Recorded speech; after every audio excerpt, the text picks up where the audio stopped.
So guys નમસ્કાર, હું છું આપનો મિત્ર નરેશ બુલાલ. મિત્રો, ઘણા બધા એવા લોકો હતા, ઘણા બધા એવા ફ્રેન્ડ્સ હતા, ઘણા બધા એવા સગા સંબંધીઓ હતા કે યાર નરેશભાઈ ટાઈમ પાસ કરે છે, નરેશભાઈ આ વિડીયો બનાવે છે, એને શું આવડે, એને આવડતું નથી. ઘણા બધા પ્રકારની મજાક કરવાવાળા હતા, ઘણા બધા પ્રકારની વાતો કરવાવાળા લોકો હતા. પણ આજે એ જ લોકો મને સામે ચાલીને ફોન કરે છે મારા પાસે બેસવા માટે, મને મળવા માટે, મારા પાસે ગાઈડલાઈન લેવા માટે. મિત્રો, સમયનો ખેલ તો જોવો. એ જ લોકો જે મજાક કરતા હતા કે મને વિડીયો બનાવતા નથી આવડતું, મને બોલતા નથી આવડતું, એના વિડીયોમાં દમ નથી, એ શું કરશે, આ લાઈનમાં એ નહીં ચાલે, સોશિયલ મીડિયામાં ફેલ થઈ જશે. ઘણી બધી આવી ચર્ચાઓ, વાતો કરવાવાળા લોકો આજે મને ફોન કરીને કરે છે. આજની વાત કરું છું મિત્રો, સમય બદલાતા વાર નથી લાગતી. આજે મને કહે છે, નરેશભાઈ મને થોડું ગાઈડલાઈન આપો, મારે પણ સોશિયલ મીડિયામાં કામ કરવું છે, મારે પણ તમારી જેમ વિડીયો બનાવવા છે, તમારી સાથે બેસવું છે. આજે એ લોકો બેસવા માટે પણ તડપે છે.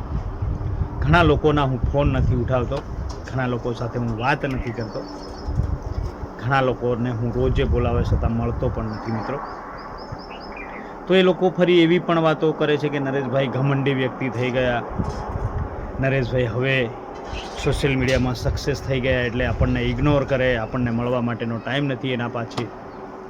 એવું નથી દોસ્તો. જે વખતે ને એ લોકો મારી તકલીફ ના સમજી શક્યા, મને મળવા માટે એમના પાસે ટાઈમ નહોતો, તો આજે મારા પાસે પણ ટાઈમ નથી દોસ્તો. કેમ કે હું પણ કંઈક ને કંઈક કાર્ય કરી રહ્યો છું.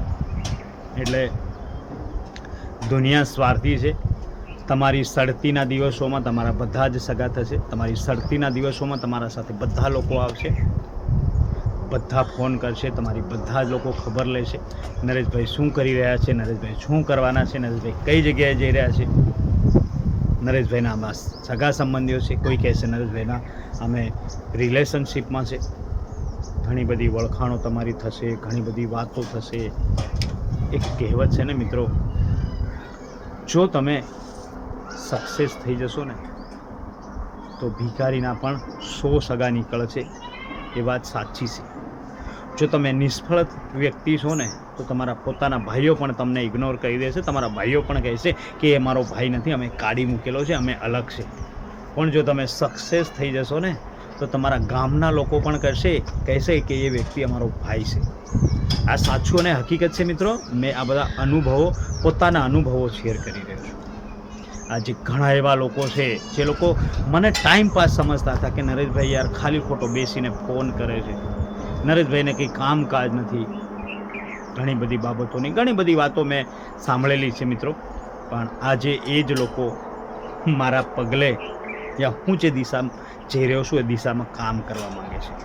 પણ મારા પાસે સોરી યાર, એમને સ્પેશિયલી એમને કહું છું કે સોરી યાર, મારી પાસે ટાઈમ નથી તમને મળવા માટે. તમે કરવા માંગો છો, આ ફિલ્ડમાં આવવા માંગો છો તો ધન્યવાદ, વેલકમ. આવી શકો છો, કામ કરી શકો છો તમારા ટેલેન્ટ પર. આપણે ના નથી કહેતા, દરેક લોકો, કોઈ પણ વ્યક્તિ કામ કરી શકે છે, એમની મહેનત એમના નસીબનું મેળવી શકે છે. મિત્રો, સક્સેસ થઈ શકે છે. આપણે કોઈનો વિરોધ કોઈને કંઈ જ નથી કહેતા.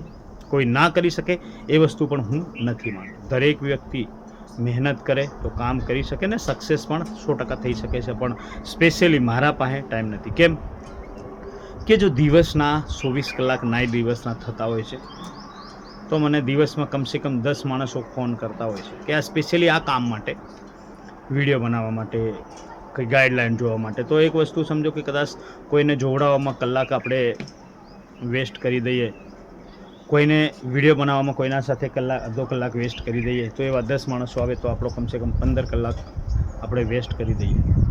તો એ 15 કલાક આપણે વેસ્ટ કરી દઈએ તો આપણા વિડીયો ક્યારે બનાવીશું, આપણા કામ પર ફોકસ ક્યારે કરીશું મિત્રો? જ્યારે આપણે તકલીફમાં હોય છે ત્યારે આવી રીતે કોઈ આપણો સાથ સહકાર આપવા કે સપોર્ટ કરવા યા હાલચાલ પૂછવા કે આપણા ઘરે મળવા આવવાવાળા કોઈ નહોતું મિત્રો. ત્યારે કોઈ ના હોય. તમે પણ કદાચ અનુભવ કર્યો હશે કે તમારા પડતીના દિવસોમાં તમારા સાથે કોઈ નથી. તમારા મામા, ફોઈ, સગા સંબંધીઓ, દરેક સંબંધોથી મુક્ત હશો એવું તમને મહેસૂસ પણ થયું હશે. પણ જો તમારા સ્ટ્રગલના દિવસો પૂરા થઈ ગયા ને તો એ લોકો દોડીને આવશે, તમને કોલ કરશે. મને ઘણા બધા કોલ આવે છે, ઘણા બધા મેસેજ આવે છે.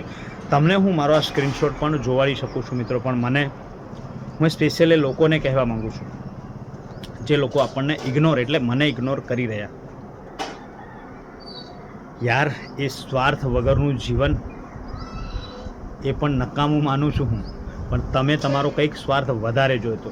સ્વાર્થી દરેક લોકો સ્વાર્થી છે, હું એવું નથી કહેતો કે સ્વાર્થ આ દુનિયા સ્વાર્થી નથી. હું પણ સમજી લો મિત્રો, વિડીયો આપણે બનાવીએ છીએ તો આશા રાખીને જ બનાવીએ છીએ, આપણે કંઈક પૈસા કમાઈશું, કંઈક કાર્ય કરીશું તો સ્વાર્થ એમાં જોતા જ હોય છે દોસ્તો. એવું નથી કહેતો કે હું સ્વાર્થી નથી, હું સાવકાર છું, એ વાત હું નથી કહેતો.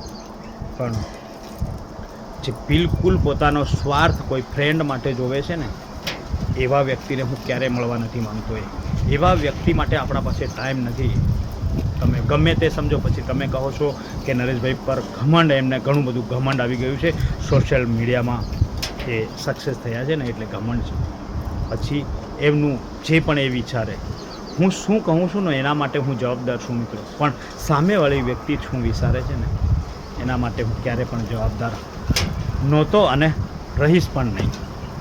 એટલે એમનું મંતવ્ય, એમના વિચારો ગમે તે રજૂઆત કરી શકે છે, ગમે તે કહી શકે છે, પણ હું મારા વિચારો અને મારા દ્રઢ નિશ્ચયથી હું નિર્ણય લઈ શકું છું, હું એ કામ કરી શકું છું. મિત્રો, જો તમને કંઈક મારા વિડીયોમાં સારું લાગતું હોય તો કમેન્ટ કરજો, અને આવા મિત્રો વિશે પણ કંઈક કમેન્ટ કરીને જણાવજો દોસ્તો. મારો આ વિડીયો સાંભળવા બદલ થેન્ક યુ દોસ્તો, ખૂબ ખૂબ આભાર આપનો. Bye bye.